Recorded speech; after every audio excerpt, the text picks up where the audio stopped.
बिहारी गोपीजन बल्लभ गिरिवरधारी।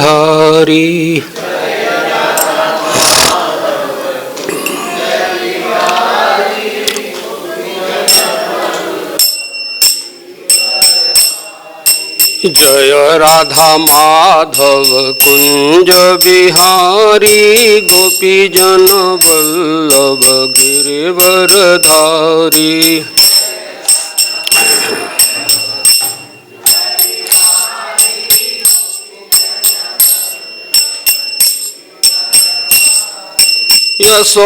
यशोदानंदन ब्रज जन रंजन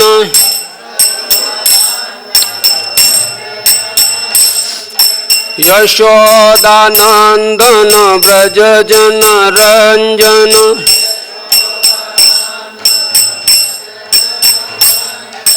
यमुना तीरवनचारी।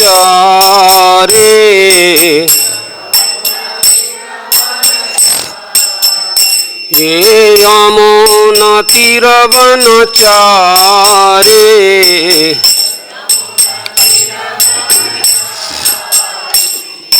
जय राधा माधव कुंज विहारी गोपीजन बल्लभ गिरिवरधारी।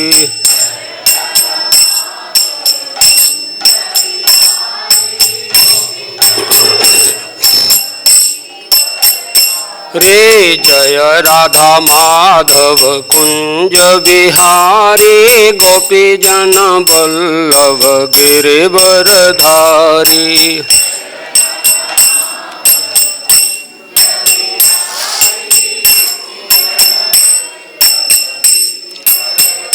रे यशोदानंदन ब्रज जन रंजन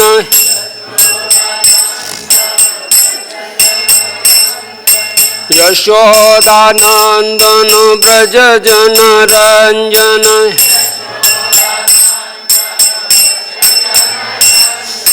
यमुना तीरवनचारी।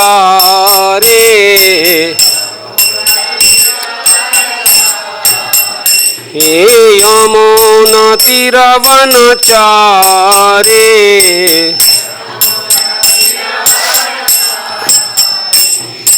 जय राधा माधव कुंज विहारी गोपीजन बल्लभ गिरिवरधारी।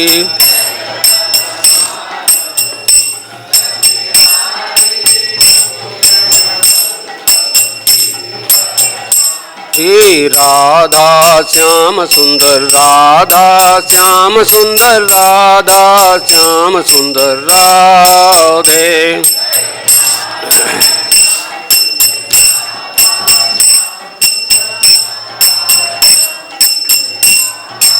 जय राधा गिरधारी राधा गिरधारी राधा गिरधारी राधे।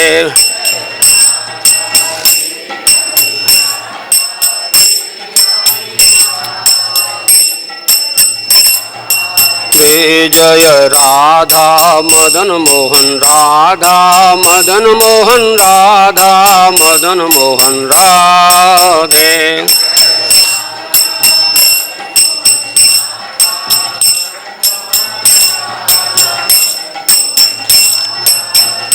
जय राधा गोविंद राधा गोविंद राधा गोविंद राधे।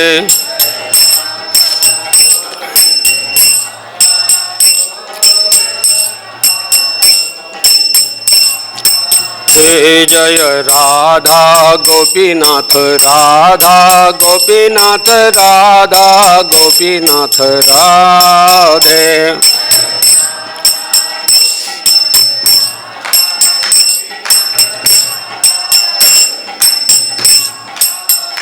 जय राधे जय राधे जय राधे जय श्री राधे।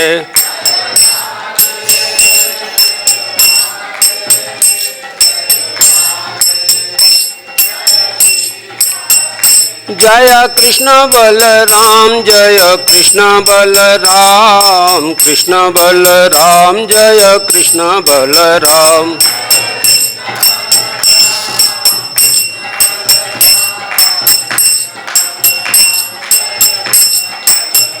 जय वृंदावन धाम जय वृंदावन धाम वृंदावन धाम जय वृंदावन धाम।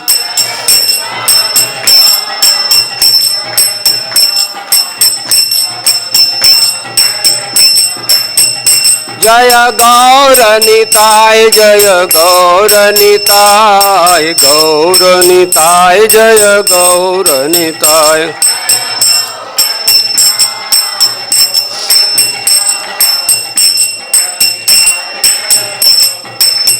हरे कृष्णा कृष्णा कृष्णा हरे हरे हरे राम राम राम हरे हरे।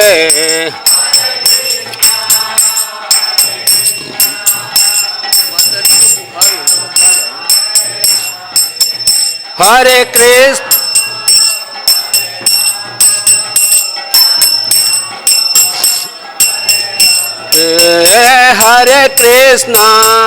हरे कृष्णा कृष्ण कृष्ण हरे हरे हरे राम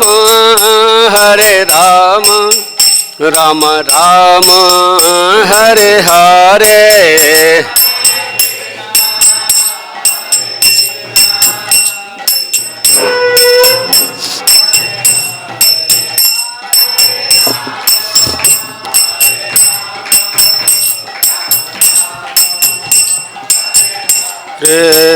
जय जय प्रभुपाद प्रभुपाद प्रभुपाद प्रभुपाद।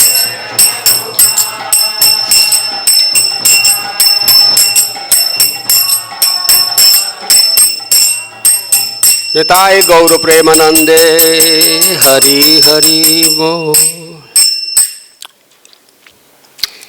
नमो विष्णुपादाय कृष्ण पृष्ठाय भूतले श्रीमती भक्तिवेदांत स्वामी नित्यानामिने नामस्ते सरस्वतीदेवं गौरवाणी प्रचारिणे निर्विशेष शून्यवादी पाश्चात्य देशतारिणे। जय श्री कृष्ण चैतन्य प्रभो नित्यानंद श्री अद्वैत गदाधर शिवासादि गौर भक्तवृंद। वांछाकल्पतरुभ्यश्च कृपा सिन्धुभ्येव च पतितानां पावनेभ्यो वैष्णवेभ्यो नमो नमः। हरे कृष्ण।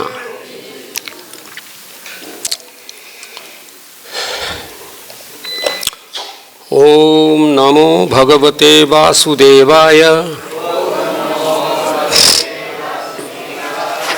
ओम नमो भगवते वासुदेवाय ओम नमो भगवते वासुदेवाय। नारायणं नमस्कृत्यं नरं चैव नरोत्तमं देवीं सरस्वतीं व्यासं ततो जयम् उदीरयेत्। नष्टप्रायेषु भद्रेषु नित्यं भागवत सेवया भगवती उत्तम श्लोके भक्तिर्भवति नैष्ठकीं। सच्चिदानंद रूपाय विश्वोत्पत्त्यादि हेतवे तापत्रय विनाशाय श्री कृष्णाय वयं नमः। हरे कृष्ण। गुरवे गौरचंद्राय राधिकायै तदालये कृष्णाय कृष्ण भक्ताय तद्भक्ताय नमः। ओम अज्ञानतिमिरान्धस्य ज्ञानाञ्जनशलाकया चक्षुरुन्मीलितं येन तस्मै श्री गुरवे नमः। हरे कृष्ण। तो आइए आज श्रीमद् भागवतम में 8, 21, 29, 30, 31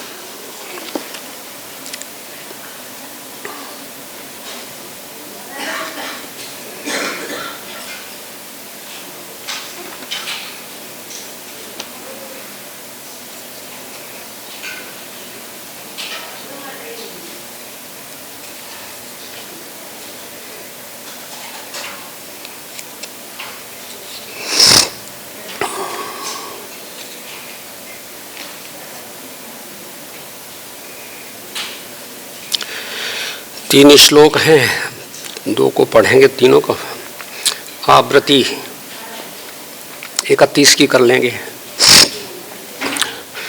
पदानि त्रीणि दत्तानि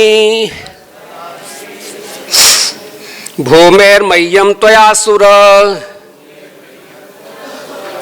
द्वाभ्यां क्रांता मही सर्वा तृतीयमुपकल्पय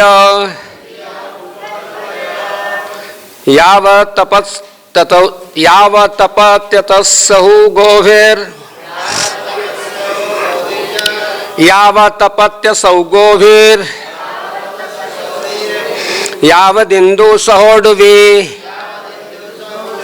यावत् वर्षति पर्जन्यस् तावती भूरियं तव यावतपत्यसौ गोभिर् भय गोभिर् यावदिन्दु सहोडवे यावत् वर्षति पर्जन्यस् तावती भूरियं तव पदैकेन मया क्रांतो पदैकेन मया क्रांतो भूर्लोकखं दिशस्तनो स्वर्लोकस्ते द्वितीयेन पश्यतस्ते स्वमात्मना पदैकेन मया क्रांतो भूर्लोकखं दिशस्तनो स्वर्लोकस्ते द्वितीयेन पश्यतस्ते स्वमात्मना पदैकेन मया क्रांतो भूर्लोकखं दिशस्तनो स्वर्लोकस्ते द्वितीयेन पश्यतस्ते स्वमात्मना पदैकेन मया क्रांतो भूर्लोकखं दिशस्तनो स्वर्लोकस्ते द्वितीयेन पश्यतस्ते स्वमात्मना। बढ़िया।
तो हम दो का अनुवाद पढ़ लेते हैं, तीसरे का पढ़ेंगे। इसमें दो में तात्पर्य नहीं है। 29 में, हे असुर राज, तुमने मुझे 3 पग भूमि देने का वचन दिया है, किंतु मैंने तो 2 ही पग में सारा ब्रह्मांड घेर लिया है। अब बताओ मैं अपना तीसरा पग कहाँ रखूं। 30 में, जहाँ तक सूर्य तथा तारों सहित चंद्रमा चमक रहे हैं और जहाँ तक बादल वर्षा करते हैं, वहाँ तक सारी ब्रह्मांड की सारी भूमि आपके अधिकार में है। इनमें से एक पग से भूलोक को अपना बना लिया है और अपने सारे शरीर से मैंने सारा आकाश तथा दिशाएं अपने अधिकार में कर ली हैं। तुम्हारी उपस्थिति में ही मैंने अपने दूसरे पग से उच्च ग्रह मंडलों को अपना बना लिया है। इसके पदविच्छेद आप समझ ही गए होंगे। पदानि त्रीणि दत्तानि, इसमें अनुवाद में इसमें तात्पर्य है। वेदों के अनुसार सभी ग्रह मंडल पूर्व से पश्चिम की ओर घूमते हैं। सूर्य, चंद्र तथा अन्य 5 ग्रह जैसे मंगल और बृहस्पति एक दूसरे के ऊपर चक्कर लगाते हैं, किंतु वामन देव ने अपने शरीर तथा अपने पग का विस्तार करते हुए सारे ग्रह मंडलों पर अधिकार कर लिया। ओम अज्ञानतिमिरान्धस्य ज्ञानाञ्जनशलाकया चक्षुरुन्मीलितं येन तस्मै श्री गुरुवे नमः। हरे कृष्ण। तो आप सभी वैष्णवों के चरणों में दात कोटिस दंडवत प्रणाम करते हुए याचना करता है कि आप हमें आशीर्वाद प्रदान करें, ताकि मैं इस अमल पुराण की अमर कथा के विषय में अपनी वाणी का उपयोग कर सकूं। यह प्रसंग और श्लोक बहुत ही सुंदर है। वामन भगवान ने 2 पग भूमि में सब कुछ आवृत कर दिया है और तीसरे पग के लिए पूछ रहे हैं, बताओ मैं तीसरा पग कहाँ रखूं। अब यह प्रसंग 2 अध्यायों के बाद में संपन्नता की तरफ जा रहा है। भगवान इसके बाद बंधन में डालेंगे और फिर उसके बाद बलि को सुतल लोक भेज देंगे, स्वयं द्वारपाल बनेंगे।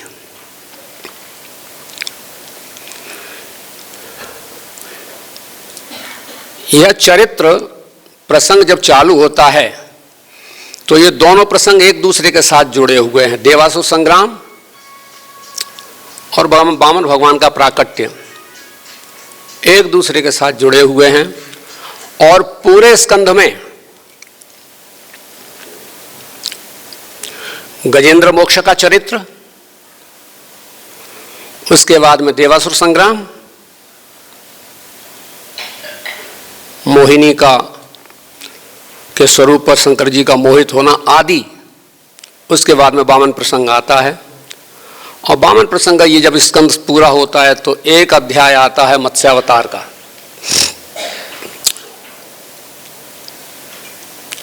देवासुर संग्राम में बलि महाराज प्राय मर गए थे और उनको असुरों ने ला करके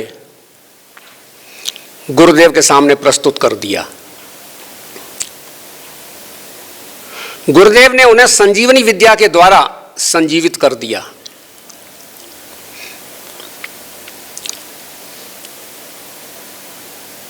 यह विद्या मात्र दुर्वासा के शाप से जो प्रारंभ हुआ यह प्रसंग है, उसमें शुक्राचार्य जब आते हैं तो यह संजीवनी विद्या मात्र शुक्राचार्य जी के पास थी। और इसका पूर्व के प्रसंगों में और वैदिक वाङ्मय में इसका परीक्षण भी हुआ कि शुक्राचार्य जी को एक बार बृहस्पति के प्रसंग में एक शरीर के कई टुकड़े कर दिए और शुक्राचार्य जी को बोला आप इसे जीवित करो। तो वह उन्होंने करके दिखाया। बलि महाराज युद्ध क्षेत्र में मर ही गए थे। जब उनके सामने प्रस्तुत किया गया तो प्रस्तुत करने के बाद में संजीवनी विद्या के द्वारा शुक्राचार्य जी ने उन्हें जीवित कर दिया।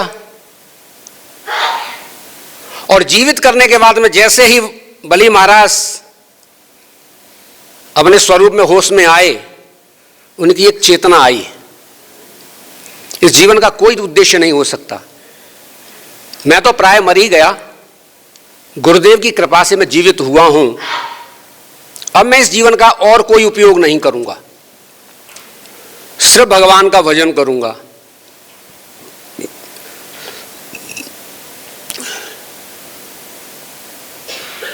और ये संस्कार भजन के और भक्ति के संस्कार तो पूर्वजों के द्वारा प्राप्त हैं। वंश भी सुंदर है, चरित्र भी बहुत सुंदर है। इस चरित्र का अगर अवलोकन दृष्टि से किया जाए ना तो चरित्र बहुत सुंदर है। देवासुर संग्राम का चरित्र जो है ना, बहुत बड़ी बड़ी वस्तुओं को प्रकट करता है, विशेष तौर पर भक्ति के जीवन में।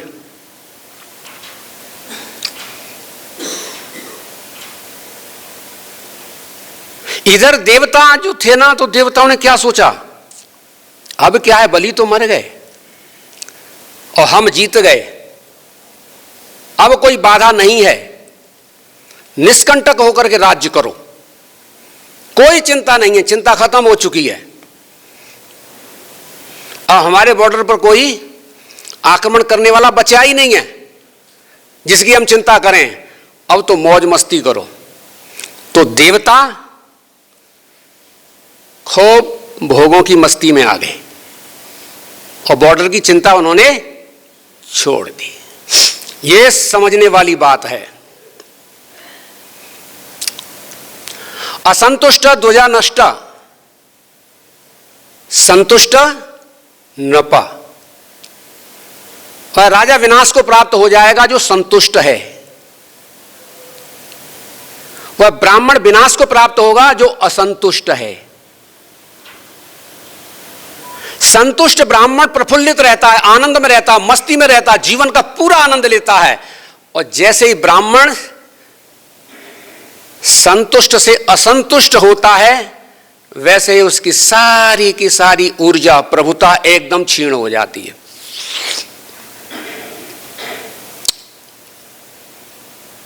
आपने देखा होगा प्राय ब्राह्मणों को दक्षिणा के लिए यजमान को प्रसन्न करते हुए, यजमान से झगड़ते हुए, इतने में नहीं होगी। सत्यनारायण की कथा कम से कम 2100, भाई हमें तो 11,000 रुपए मिलते एक कथा करने के, तुम 2100 की बातें करते हो। नहीं, इतना दोगे, अरे भाई कर दो कर दो कर दो, चलो ठीक है, और बार्गेनिंग करके 5,000 में कर दो। ब्राह्मण देवता आप 5,000 में गए तो हो, 5,000 लेके तो आओगे, लेकिन वहां पर भी इच्छा आपने 11,000 की कर ली थी ना, तो आपको 6,000 का घाटा लग ही गया, इसलिए संतुष्ट नहीं हो गए। और यजमान भी सोच लेगा यार बहुत पैसे मांगते हैं यार, उन्होंने कहा कितना भी दे दो, वो संतुष्ट होते ही नहीं है, इन्हें मत बुलाओ, इन्हें। और यदि आपको जो कुछ मिलता है हरि की इच्छा है, जो कुछ मिला हरि की इच्छा है, जो कुछ मिला हरि की इच्छा है, हमें क्या करना है, हरि का गुणगान करना है। हमें क्या करना है, हरि का गुणगान करना है। हमें क्या करना है, हरि का गुणगान करना है। जहां देखो तहां एक आपके पास में मित्र लाइन लगी होगी, थोड़ा हमारे पास, हमारे लिए समय लगा, भाई हम क्या करें, समय नहीं है हमारे पास। क्या नहीं है, समय नहीं है, समय नहीं है। यह किसी से नहीं कहा कि मैं पैसे इतने लूंगा, अर्थात वो जीवन भर हरि गुण गान करता रहेगा, प्रसन्न रहेगा, प्रफुल्लित रहेगा। और ध्यान दीजिए, कोई व्यक्ति बलि महाराज के प्रसंग में यही आ रहा है, बलि महाराज मांग रहे हैं क्या, वामन भगवान मांग क्या रहे हैं, 3 पग भूमि, 3 पग भूमि मांग रहे हैं। और बलि क्या कह रहे हैं, कम से कम हमारी तो ही नहीं तो मत करो। तुम्हारी बुद्धि ब्राह्मण की बुद्धि है, ब्राह्मण जानता है इतना मिल जाएगा उतना मिल जाएगा। फिर ब्राह्मण ये भी कह देता है कि अरे पंडितानी घर में ये लाए कुछ, क्या है कुछ इंतजाम, अरे अभी तो टीने में आटा रखा है, आलू वगैरह हैं, अरे हाँ तो नहीं, हमें अभी कोई जरूरत नहीं है, इतने संतुष्ट हैं, तो तुम्हारी संतुष्टता तो हमें दिखाई दे रही है कि तुम 3 पग भूमि मांग रहे हो, लेकिन मांग किससे रहे ये भी तो विचार करो। हम अगर 3 पग भूमि देंगे ना, तो देने वाले देंगे, सुनने वाले क्या कहेंगे, समाज में क्या संदेश जाएगा। एक ब्रह्मचारी बटुक बलि के पास गया था, बलि ने 3 पग भूमि देकर के टरका दिया। आज तक वह ब्रह्मचारी दर दर पर मांग ही रहा है। बलि को इतना भी नहीं आया कि इतना तो दे देता था कि वो ब्रह्मचारी कल शादी भी करेगा, गृहस्थ भी होगा, खर्चे भी बढ़ेंगे, और मांगता फिर रहा है ना। अरे इतना तो विचार करो बटुक ब्रह्मचारी कि इतना तो मांग लो कि फिर मांगने की जरूरत ना पड़े। और भगवान ने बहुत बढ़िया तरीके से यही समझाया है, असंतो संसृते हेतु, असंतुष्टता ही जन्म मृत्यु के चक्र का मुख्य कारण है। असंतुष्टता जन्म मृत्यु के चक्र का मुख्य कारण क्या है? असंतुष्टता। तो देवता तो संतुष्ट हो गए, शुक्राचार्य ने इधर क्या किया? जीवित किया, और जीवित करने के बाद में महाअभिषेक किया बलि का। महाअभिषेक विधि के अनुसार अभिषेक किया, और अभिषेक करके यज्ञ कराया। उस यज्ञ को भी कैसा यज्ञ कराया? विश्वजीत, विश्वजीत, पूरे विश्व को जीतने वाला, पूरे विश्व को। और फिर उसके बाद में अग्निदेव को प्रसन्न कर लिया। अग्निदेव ने सोने का रथ दिया है, उन्होंने नीले वर्ण के, हरे वर्ण के घोड़े दिए हैं, ध्वजा दी है जिसकी सिंह का निशान है, तरकस दिया है, धनुष दिया है, सुसज्जित किया है। दादा प्रहलाद ने माला दी है, शुक्राचार्य ने शंख दिया है और शंख वादन कर दिया है, उद्घोष। और यह कहा कि तुम तो संतुष्ट हो रहे हो, तुम्हारे संतुष्ट होने से प्रजा और राज्य शासन का कल्याण नहीं होगा, इसलिए हृदय में संतुष्ट रहो, लेकिन प्रजा पालन के लिए तुम्हें पुनः खड़ा होना होगा। और ये सोते रहे और ये जागृत हो गए, और जागृत होने के बाद में बहुत बढ़िया तरीके के साथ में पुनः आक्रमण के लिए तैयार हो गए, और फिर आक्रमण कर दिया, जीत लिए गए। और पुनः फिर आकर के क्या हुआ है? फिर कश्यप और अदिति आती हैं, और जाकर के क्या हुआ, क्या करें हम, हमारे पुत्रों को पराजित कर दिया है, अब हम करें तो करें क्या। पयोव्रत, भगवान का प्राकट्य, भगवान प्रकट होकर के यज्ञशाला में जाते हैं। बलि महाराज यज्ञ कर रहे हैं। बलि ने स्वर्ग पर आधिपत्य तो कर लिया, लेकिन आधिपत्य अपने पराक्रम से किया है, पराक्रम से किया है, उसकी योग्यता को धारण नहीं किया। स्वर्ग पर जो राज्य करेगा वो सत्कृतु होना चाहिए, और बलि सत्कृतु है नहीं, यज्ञ में लगे हुए हैं। और आज यज्ञ करने के बाद में पूर्णाहुति होने जा रही है, इधर विचलित हो रही हैं अदिति माता। भगवान का प्राकट्य होता है और जल्दी से सुसज्जित कर दिया जाता उनको, ये लो ये लो ये लो, सज करके जाओ जाओ, मुझे भी जल्दी जाना है। और तुरंत ही गए। 12 आदित्यों में सबसे छोटे वामन, 12 आदित्यों में वामन हैं, जो वामन जाते हैं भृगुकश्य क्षेत्र में, बलि जहां पर यज्ञ कर रहे हैं, दीक्षित हैं। और जैसे ही जाते हैं, सुनते हैं ब्राह्मणों के द्वारा मंत्रों को, और उन मंत्रों के साथ अपने मंत्रों को का स्वर लगाते हुए उस कोकिल आवाज में गायन करते हैं। अरे ये स्वर कहां से आ रहा है? मंत्र से मंत्र की आवृत्ति हो रही है, ध्वनि बहुत सुंदर उत्पन्न हो रही है। यह ध्वनि, प्रतिध्वनि कौन देने वाला है? सब आकृष्ट रह गए कि हम तो यहां पर बैठ करके जो ध्वनि के साथ में मंत्रों का उच्चारण कर रहे हैं, और वैसी प्रतिध्वनि के साथ में मंत्रों का उच्चारण आ कहां से रहा है, कहां से आ रहा है, कहां से आ रहा है। जैसे गेट की तरफ नजर गई, एक वटुक आते हुए नजर आए, एक ब्रह्मचारी आते हुए नजर आए। जैसे ही ब्रह्मचारी को देखा सभी आकृष्ट हुए। ब्रह्मचारी आगे आते हैं और बली महाराज खड़े होते हैं। बली महाराज ने उस बटुक का, ब्रह्मचारी का बहुत बढ़िया स्वागत किया है, स्वागत किया है, सत्कार किया है और यह कहा है कि आज मेरे भाग्य उदित हुए हैं, यह पृथ्वी पवित्र हो गई इन चरणों से, मेरे पितर तृप्त हो गए, मेरा वंश तृप्त हो गया। तुम्हारे जैसे ब्रह्मचारी को देख करके और पा करके, और तुम्हारी जैसे मैं देख रहा हूं ना, तुम आर्य बपुरधर, सारे ऋषियों मुनियों की तपस्या एक स्वरूप में इकट्ठी होकर के आप में प्रकट हो गई है। सारे ऋषियों मुनियों की तपस्या ही आप में मैं देख रहा हूं। आर्य बपुरधरा, आपका जो स्वरूप है ना,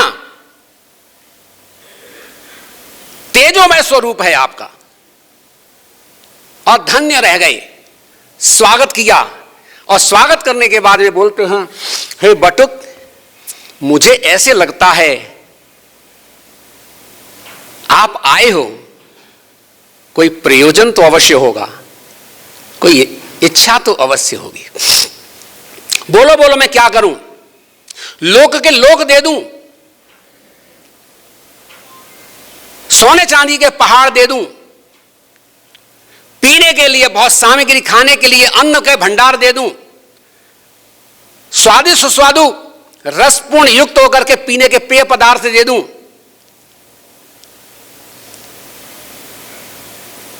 इच्छा हो तो ब्राह्मण कन्या के साथ में आपका विवाह करा दूं, कुछ तो मौका दो, कुछ तो मौका दो। खड़े हुए हैं, नहीं राजन, हमें कुछ नहीं चाहिए, हम ब्रह्मचारी हैं, संतोषी हैं, अगर देना ही चाहते हो तो बस मात्र इतनी सी इच्छा है कि 3 पग भूमि दे दो, 3 पग भूमि दे दो, और वह भी भूमि में अपने पैर से ही नाप करके लूंगा। और उपदेश भी बढ़िया दे दिया कि जो असंतुष्ट होगा, असंतुष्ट व्यक्ति का संसार में जन्म मृत्यु का चक्र कभी भी नहीं टूटेगा। आप समझ लो इसको, अभी समझो, हमें ही समझने के लिए कोई दूसरा समझने के लिए नहीं आएगा। जिन्होंने समझा होगा वो गए होंगे, या जो समझ नहीं पाए होंगे वो भी चले गए, आने वाले भी आते रहेंगे, लेकिन वर्तमान में तो काल के सही एंगल पर आप हो, हमें समझना होगा। और काल ऐसी वस्तु है, काल को समझना बहुत ही दुष्कर है। काल के 2 पंख होते हैं, काल उड़ता है 2 पंखों से, एक पंख भूत है और दूसरा पंख भविष्य है। वर्तमान कहां है? देखिए चोंच पक्षी की, चोंच के समान मध्य में चोंच होती है, इधर झुक जाओगे तो भूत, इधर झुक गए तो भविष्य, बीच में चोंच। इसीलिए काल की वस्तु जो है ना बहुत ही तीक्ष्ण है, बहुत ही समझने लायक है। जिन्होंने काल को समझ लिया, फिर काल स्वरूप किसका है? काल साक्षात भगवान है। जीव जब प्रकट हो उसे 2 भगवान का आश्रय ले लेना चाहिए, सब कुछ छोड़ देना चाहिए, 2 भगवान का आश्रय ले लेना चाहिए। और 2 भगवान का आश्रय लेकर के निश्चित रूप से वह शरीर के प्रयोजन को पूरा कर लेगा।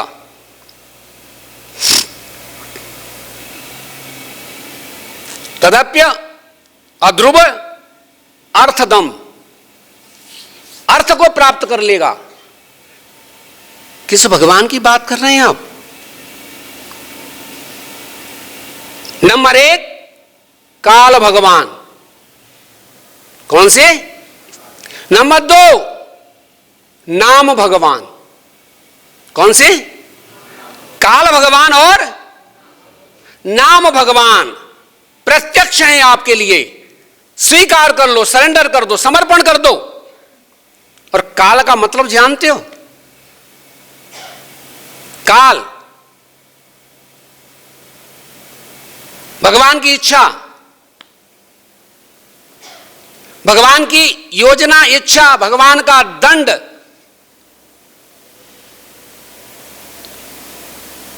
भगवान का विस्तार, भगवान की संहार शक्ति, सुदर्शन चक्र। काल भगवान किसी से नहीं डरते। ब्रह्मा शंकर आदि थर-थर कांपते हैं। सब पर शासन चलता है काल का। काल की आंख बहुत गर्म रहती है।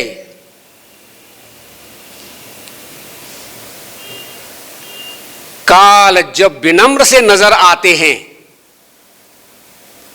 तो वो हरि के पास होते हैं। कहां होते हैं? हरि के पास खड़े हुए काल के अंतर्गत मुखार विंद पर सौम्यता छाएगी, अन्यथा काल में कहीं भी सौम्यता दहाड़ते हुए चले जाएंगे। काल का प्राकट्य, भगवान की निश्वास। काल का प्राकट्य भगवान की निश्वास। भगवान की निश्वास से सृष्टि का विस्तार। श्वास प्रश्वास के द्वारा सृष्टि और लय का कार्य चल रहा है। ये सब काल संभाल रहे हैं। और ध्यान दीजिए, अगर आप समझना चाहते हैं तो काल की सूक्ष्मतम बिंदु, आंशिक बिंदु किसके पास होनी चाहिए? भगवान काल का श्वास प्रश्वास है और जीव भगवान का अंश है। जीव भगवान का अंश है और जीव श्वास को धारण करता है। श्वास चल रही है, आपको जीवित तो जीवन कब कहा जाएगा? जब आपकी श्वास चल रही है। और एक श्वास चलती है, उस समय आपको पता होता है कि आपके जीवन का एक श्वास चला गया। और जैसे ही श्वास जाता है, उतने जीवन की आयु आपकी कम होती हुई चली जा रही है ना, कम होती चली जा रही है। इसलिए संतों ने गाया है, कहा है, समझाया है, श्वास श्वास पर हरि भजो और बिना श्वास जिन खोए, ना जाने या श्वास को आवन होए न होए। इसीलिए काल का सही अर्थों में समझना, कम शब्दों में समझना, सीधा का सीधा अर्थ है कि अपने जीवन को प्रॉपर करो। क्या करो? प्रॉपर, एज इट इज करो, सही करो। 24 घंटे आपको मिलते हैं। 24 घंटे मिलने का अर्थ है कि तो आप दिन और रात्रि, महीने, मास, वर्ष के रूप में आप काटे जा रहे हो। क्या हुआ तुम्हारा? काटे जा रहे हो। एक व्यक्ति आए, बोलते हैं कि महाराज आज तो फंक्शन है। क्या फंक्शन है? कि मेरी 49 एनिवर्सरी है। किसकी? शादी की। ओ भाई, मुझे आशीर्वाद दो। अब एक बात बताओ कि ना चीज कहीं आशीर्वाद देने के लायक होते हैं, आशीर्वाद देने के लायक होते हैं। अब मैं तुम्हें कौन सा आशीर्वाद दूं और क्या कहकर के आशीर्वाद दूं? बताओ तो सही। जो तुम समझ रहे हो वो मैं नहीं समझ पा रहा हूं, जो मैं समझ रहा हूं वो आप नहीं समझ पा रहे। आशीर्वाद की बात कर रहे हो, मैं आपके लिए कौन से शब्दों का प्रयोग करूं? आप प्रसन्न होकर के पूछ रहे हैं, कह रहे हैं मेरे को कि मेरी आज 49वीं शादी की सालगिरह है। अरे 49वीं शादी की सालगिरह है तो मोटी बुद्धि से यह भी जोड़ा जा सकता है कि शादी के समय आप 20 वर्ष के तो रहे ही होंगे। शादी के समय पर 20 वर्ष के रहे होंगे तो 50 में 20 जोड़ दियो, 70। आप खुशी मना रहे हो, मुझे इस बात की चिंता है कि आप इस संसार में रहोगे कितने दिन। जो विषय बड़ा गंभीरता का था, जो विषय आंखों में से आंसू निकालने वाला था, अविद्या तुम्हें प्रसन्न करके हंसा रही है। अविद्या हंसा रही है और कह रहे हो कि बड़ी खुशी की बात है, रोना चाहिए था। और जिस समय जन्मदिन आए उस समय बैठ करके आज मुझसे कोई मत मिलो, आज मैं एकांत में जीवन जीना चाहता हूं। आज ये चाहता हूं कि बस जाने के लिए कुछ समय रह गया, मैंने क्या तैयारी की है। और वह तैयारी होनी चाहिए काल के साथ में नाम की। क्या होनी चाहिए थी? काल के साथ में नाम की। श्वास श्वास में हरि भजो, बिना श्वास जिन खोए ना जाने या सांस को आवन होए। तो श्वास और भगवान का नाम दोनों को जोड़ दो। अरे यही तो कहा गया है, यही तो हमें समझाएगा। सततम कीर्ते अंतो माम यतंतस्य दृढ़वता नमस्यंत माम नित्युक्ता उपासते। बहुत सारे कीर्तनीय सदा हरि तृणादपि सुनीचेन तरोरिव सहसुनाम अमानिना मानिदेन। कीर्तनीय इतना इसीलिए बोला गया है मित्र, बहुत बड़ी बात महाप्रभु ने हमारे ऊपर कृपा करी है। बहुत सूत्र में बड़ा विस्तार। तृणादपि सुनीचेन तरोरिव सहसुना। तो जैसे ये समझा, वहां जाकर के विचार करते, 3 पग भूमि मांगी है, 3 पग भूमि देने के लिए तैयार हुए हैं। और त्रिकालज्ञ पुरोहित कह रहे हैं कि हे वली तू क्या करने जा रहा है? ये तुम्हारे सामने जो खड़ा है विष्णुर अभयम, ये विष्णु है और तुम पूरा कर नहीं पाओगे 3 पग भूमि देना, इसलिए तुम्हें नरक में जाना पड़ेगा। ये विष्णु और नरक में जाना पड़ेगा। क्या बड़ी बात! जो क्रिया भगवान करना चाहते हैं वह सामने गुरु बता रहे हैं कि यह क्रिया तुम्हारे साथ होगी और तुम ऐसा मत करो, झूठ बोल दो। व्यर्थर्थे प्राण संकटे ग्रह ब्राह्मण हितार्थाय नान्यतम स्यात् जुगुप्सितम। अरे शादी विवाह में हो है, या अपनी वृत्ति का बात आ गई हो, या ब्राह्मण गाय की कहीं हत्या की बात आ गई हो, तो झूठ बोल दिया जाता है। बहुत सारी बातों को बता करके ये सिद्ध करना चाहते हैं कि अपनी आजीविका पर चोट मत पहुंचाओ, मना करो। सारी बातें लॉजिकली कहीं, लेकिन सीधी सी बात क्या थी कि अपनी जो आजीविका है उस पर चोट मत पहुंचाओ, मना करो। मना करने से काम चल जाएगा। और ध्यान दीजिए इस बात को, परंपरा में प्रकट हुए उस जीवात्मा को देखिए, बलि को। जो बलि जिस परंपरा में पैदा हुए हैं, प्रहलाद महाराज के पौत्र हैं, और बलि महाराज बाबा के साथ में जाकर के क्या हैं? महाजन हैं। आज खुशी की लहर आ गई कि विष्णु हमारे सामने है, अब तो आनंद आ गया, जरूर देंगे। और पूर्ण हितैषी पुरोहित शुक्राचार्य, पूर्ण हितैषी, मर गए थे तो जीवन दिया, उत्थान कराया और स्वर्ग पर विजय प्राप्त कराई, हमेशा हित चाहा। लेकिन विष्णु के सामने आकर के उन्होंने हमारा भौतिक हित सोचा, प्रेय के तरफ मुड़ गए और अपना भी प्रेय ही ध्यान रखा। उन्होंने हमारा श्रेय की बात नहीं करी। उन्हें अपने श्रेय का ही पता नहीं था, तो मुझे श्रेय कहां से देते। इसलिए गुरुदेव को पता चल गया था कि विष्णु सामने आ गए, तो अपने चेला को लेकर के तुरंत ही सरेंडर कर देते कि बेटा चेला, आज आनंद आ गया जीवन का, कृतार्थ फल मिल गया है मुझे कि इन विष्णु के चरणों में समर्पण कर दो। शुक्राचार्य ने ऐसा नहीं किया, और परम हितैषी शुक्राचार्य को भी आगे बढ़ करके उन्होंने कहा अब हम विष्णु को जरूर देंगे, नहीं देंगे तो वो ले लेंगे, इसलिए हम देंगे। धर्म के विषय में, धर्म तत्व भगवान ही है, भगवान ही धर्म है। धर्मम तो साक्षात भगवत प्रणीतम न वै विदुर ऋषियो नापि देवा न सिद्ध मुख्या असुरा मनुष्य कुतश्च विद्याधर चारणादया।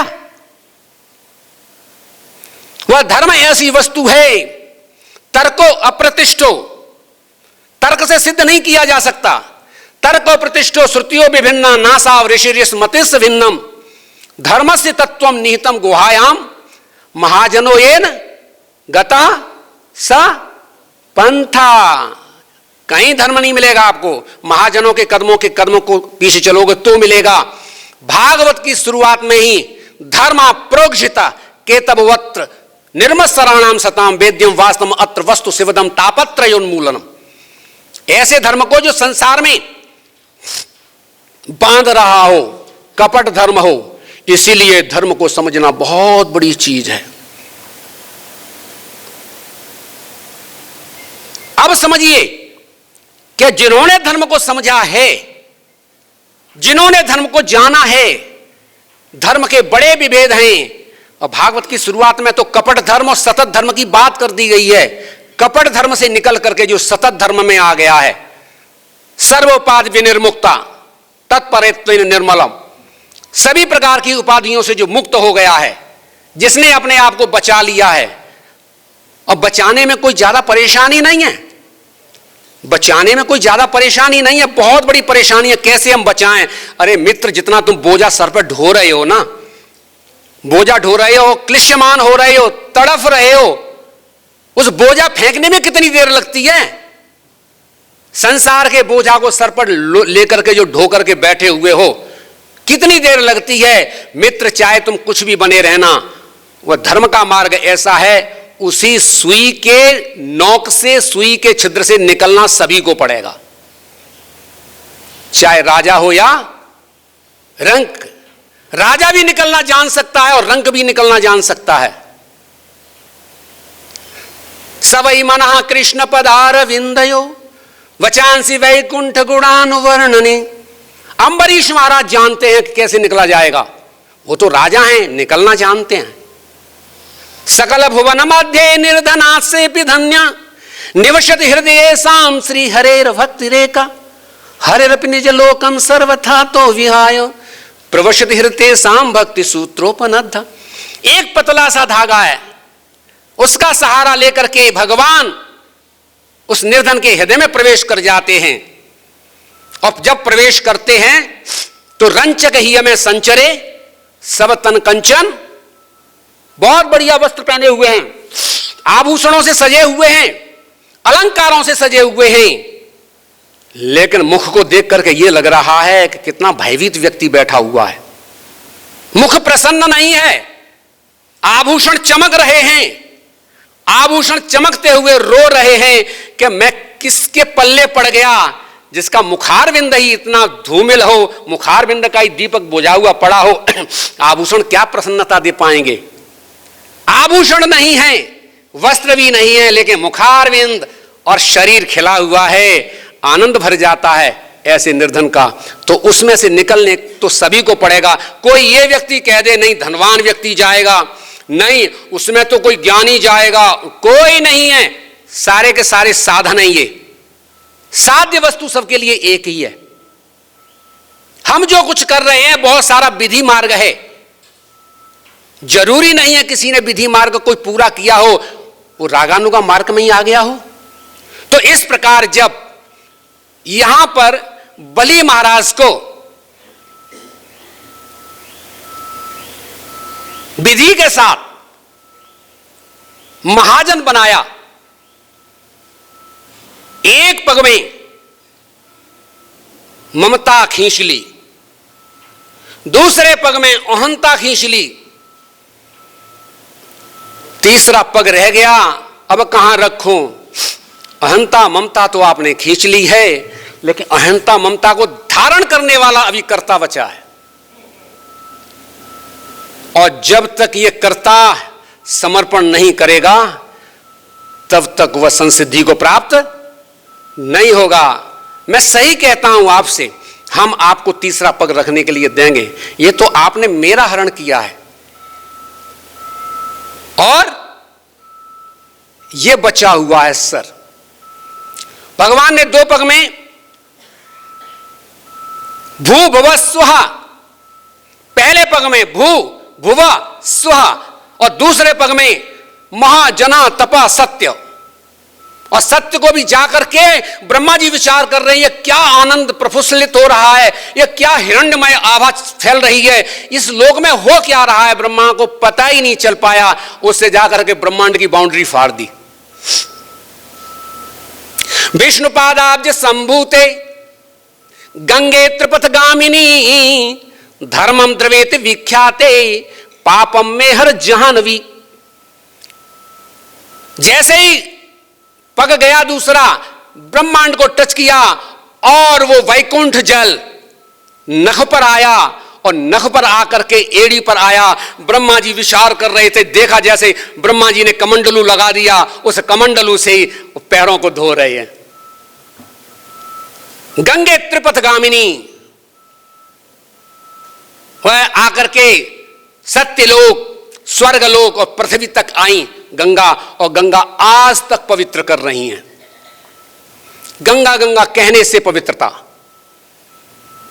ये भारत भूमि ते हैल जन्मजार, अहो भुवा सप्त समुद्रवत्या दीपेषु वर्षेषु दिपुण्यमेतद् गायत्र यत्र जना मुरारे कर्माणि भद्राणि वितारयन्ति।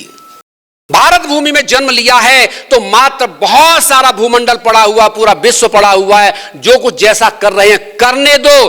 तुम्हें तो सौभाग्य मिला हुआ है कि तुम भारत में जन्म लिया है, और भारत में जन्म लेने वाले व्यक्ति का सबसे पहला कार्य होता है आत्म कल्याण करे और विश्व कल्याण करे, कोई और कार्य नहीं है। कर्म और कर्म के बंधन में फंस करके तो अमेरिका में पैदा होगा, पुण्य किए होंगे, इतना अंधा बना दिया जाएगा कि चारों तरफ से भोग ही भोग फैले होंगे, और भोग के अलावा वो कुछ सोच नहीं पाएगा। ऐसे कर्म हुए हैं, ऐसी जन्म पर तुम्हें जन्म मिलेगा कि दर दर भटकते रहोगे, सब कुछ होगा, तुम्हारा पेट भी नहीं भर पाएगा। लेकिन भारत भूमि में ऐसा कुछ नहीं है। भारत भूमि में तो संत जन, भक्त जन छोड़ते हैं, त्याग करते हैं। त्यक्त्वा तूर्णिम शेष मंडलपतिम श्रेणीम सदा तुक्षवत् भूत्वा दीन गणेश गौ करुणया कोपीन कंथाश्रतौ। कोपीन कंथा आश्रतौ, क्या कोई मजबूरी हो गई? क्या मजबूरी नहीं हो गई, मार्ग यहां से ही निकलता है। मजबूरी नहीं है, मार्ग यहां से निकलता है। और ध्यान इस बात का रखना चाहिए मेरे प्यारे प्रभु कि भगवान सब कुछ हरण कर लेते हैं, भगवान ने हरण भी किया। एक बहुत ही गुप्त रहस्य यहां पर है, बहुत ही गुप्त रहस्य है, और श्रेष्ठ जनों के हृदय में वो प्रकट होता है। महाजनो येन गता सपंथा,